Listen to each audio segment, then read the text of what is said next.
جب مجھے زندگی میں پہلی دفعہ چائنیز نژاد امریکن میموری ایکسپرٹ جم کوئک کو سننے کا موقع ملا تو وہ سینکڑوں کے مجمع میں تنے تنہا اپنی لازوال یادداشت کا مظاہرہ پیش کر رہا تھا۔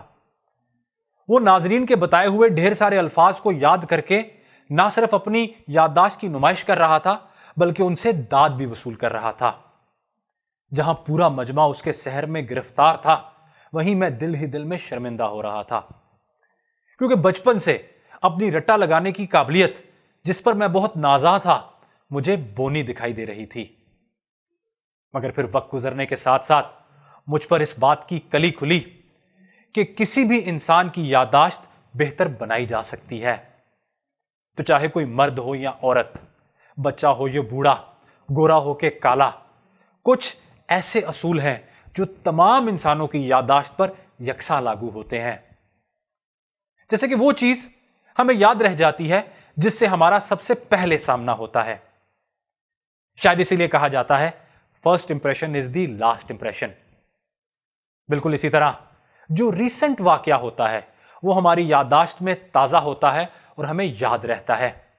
مثال کے طور پر اگر آپ کو 20 لوگوں کے مجمع سے ملنے کا اتفاق ہو تو آخری بندہ جو اپنا نام آپ کو بتائے گا اس بات کے قوی امکان ہے کہ وہ نام آپ کی یادداشت میں محفوظ رہ جائے۔ اور یہ بات بھی دلچسپ ہے کہ چاہے آپ لاکھ کوشش کر لیں کسی بھی منفرد واقعے یا چیز کو بھلا نہیں سکتے۔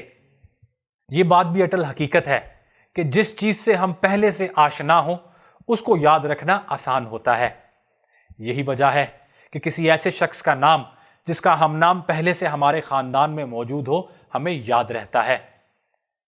ہماری یادداشت ایک اور انداز سے بھی بہت انوکھی ہے کیونکہ ہم انسان تصویروں میں سوچتے ہیں، اس لیے آپ جس چیز کا تصویر میں تصور کر پائیں وہ آپ کی یادداشت میں محفوظ ہو جاتی ہے۔ شاید آپ کے لیے یہ بات دلچسپی کا باعث ہو کہ ہم انسان یادوں کو اپنے ذہن میں کسی چیز سے جوڑ لیتے ہیں۔ یہی وجہ ہے کہ کوئی پرانی جگہ یا پرانا گانا جس کے ساتھ کسی زمانے میں یاد آ رہی ہو جیسے ہی دوبارہ ہمارے سامنے آتا ہے تو یادوں کی ایک پوری فلم چل جاتی ہے۔ پیارے سننے والوں، اس دنیا کے تمام بڑے بڑے میموری ایکسپرٹس اور گرو انسانی یادداشت کے صرف ان اصولوں کو استعمال کرتے ہوئے لوگوں کو اپنی یادداشت کے سحر میں گرفتار کیے ہوئے ہیں۔ اصل فن اس بات میں چھپا ہے کہ آپ کیسے یادداشت کی اس فطرت کو استعمال کریں کہ آپ کو وہ چیزیں یاد رہ جائیں جو آپ کے لیے فائدہ مند ہیں۔